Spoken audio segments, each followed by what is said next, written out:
This video's hero is diving into a crazy adventure, buying a Japanese sports icon for just $500. A 1990 Mazda Miata, one of the most famous and best-selling mini sports cars in history, with over 1 million units made. The one they got today had been abandoned for a very long time and was in terrible shape. Before we start this restoration journey, don't forget to subscribe. Let's begin. This Miata was missing lots of body panels and had been sitting in a garage for about 6 years after a failed paint job. The whole crazy goal is to transform this cheap roadster into a seriously powerful version, something way faster than it looks. The idea is to prove that cheap cars can be super fun and bring even more views than expensive sports cars. They had 3 main checkpoints to make sure the deal was actually good. The engine must run. They bought it without knowing if the engine even works. They're about to find out. The chassis must not have severe rust. Most long-parked cars develop rust or corrosion on the frame, and that's hard to repair. Body rust is easy. Chassis rust can be the end of the project. The car must be able to move, meaning once it starts, it should actually drive, and the transmission or suspension shouldn't be destroyed. The car had no paint left at all. The previous owner tried removing the old paint with a wire brush, which exposed the metal and caused small rust patches. They started with the engine, especially the outer components. They checked the oil, and, surprisingly, it was at the right level. That means they could try starting it, but not drive it, because old oil can damage the internals. The battery was completely dead, too dead to even crank the starter. Charging it would be useless, so they bought a new battery, which cost them almost half the price of the entire car. As soon as they installed it, the dashboard lit up. They cranked it once, and it started immediately, like it had been running 5 minutes ago. A huge surprise. At minimum, it should have taken several attempts. They put it in gear, drove a little, and it moved. The clutch worked great, so the deal was looking amazing. They put it on the lift to check for rust underneath. This could end the entire project if severe. They found thick rust layers on the suspension parts, especially the components that were already crumbling. The subframe would probably need full replacement, but the chassis itself was clean. No structural holes, just surface rust, exactly what they were hoping for. They also discovered an unexpected surprise. The transmission looked brand new, and definitely not the factory one. Its value alone was almost more than the whole car. The car had an aftermarket exhaust, but it wasn't connected properly, so it looked weird. They changed the old oil. It came out very dark, but under the light they saw no metallic shine, meaning the engine was still healthy. They installed a new oil filter, filled fresh oil, started the car. No leaks, no check engine light. Very strange for a $500 abandoned car. They drove it around the shop. The steering was heavy because it has no power steering, but the car drove fine. The project was clearly promising. Healthy engine, new transmission, clean chassis, and only suspension and bodywork needed. They sanded the entire car to remove all surface rust. They used coarse sandpaper first, then fine sandpaper. Next, they repaired a dent in the rear fender using a stud welder, a machine that welds a small pin, which is then pulled with a slide hammer. They accidentally made a small hole, but that's fine. They filled it with body filler. On the other side, there was a full hole in the body, probably from rust removal. They cleaned it, sprayed anti-rust coating, installed a metal mesh behind it, and applied layers of filler until it became smooth. After finishing the body preparation, they took the car to a cheap but well-rated paint shop. They chose a color called Porsche Ultraviolet Purple, the same seen on cars like the GT3 RS. 2 weeks later, the car came back, looking stunning. The paint covered all the repaired dents and holes. They painted the doors and trunk to match.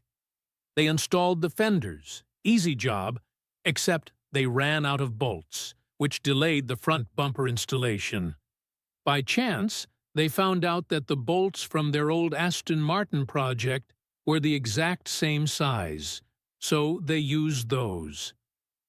After assembling everything, the Miata looked incredible in the new purple color. They bought suspension parts, but decided not to replace everything. Some parts would be restored to save money. The new parts cost them $7,500. They removed the rusty exhaust, subframe, control arms, and other suspension pieces. Everything was corroded, making removal extremely difficult. They soaked everything in penetrating oil to loosen the rust. One bolt in the lower control arm was so stuck that they had to use their entire body weight to break it free. After hours of rust removal using drills, wire brushes, vinegar, dish soap, and manual sanding, they learned that acids cause metal to rust again, so they had to coat everything in oil afterward. Finally, they power washed everything and painted the subframe and old parts black. Some suspension bushings were completely destroyed and had to be pressed out with difficulty. They installed new, stronger bushings. They reassembled everything, installed V-Max Extreme Sport coilovers, and mounted the rear subframe back on the car. The rear suspension was now fully done and looking brand new. At the front, they replaced the entire subframe and installed front coilovers. They bought lightweight, flying Miata wheels with performance tires for more grip. They installed a heat shield and a cold air intake to prevent the old filter from sucking hot air near the header. Since the car is a convertible, the chassis naturally flexes. They replaced the door-mounted plastic pieces with solid panels to increase rigidity and improve handling. They installed a short shifter to reduce gear throw. This required removing the entire center console and hammering the shifter into place. They replaced the old engine mounts with stiffer ones to reduce engine movement and improve handling in corners. Next, they installed a massive Brembo brake kit with large rotors and stainless steel brake lines. The rear brake hose snapped during disassembly, so they replaced it. After bleeding the brakes, everything worked. Then they worked on the exhaust headers, removing the old rusted bolts, reinstalling the headers, and realizing the exhaust wasn't original. They installed a test pipe to replace the missing catalytic converter.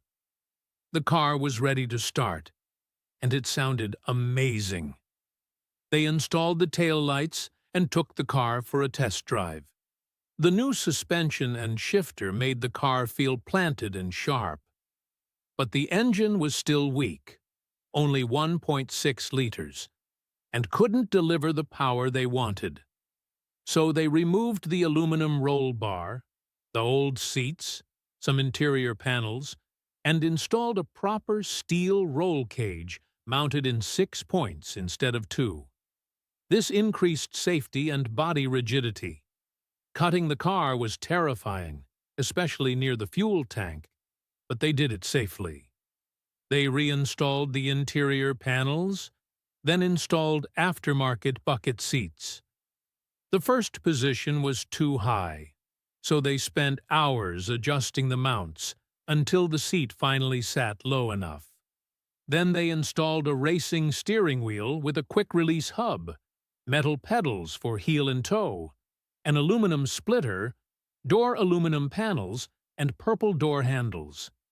The car now looked like a real race car, but could it beat a Ferrari? Probably not. So they bought a full turbo kit for $5,000. They removed the exhaust headers, the intake system, and installed new turbo-specific headers. They struggled with oil lines, coolant lines, and had multiple leaks at first. They had to remove the headers again to mount the turbo outside the car, then reinstall everything. The intercooler piping didn't fit, so they had to cut a huge hole in the metal body to pass the pipe through.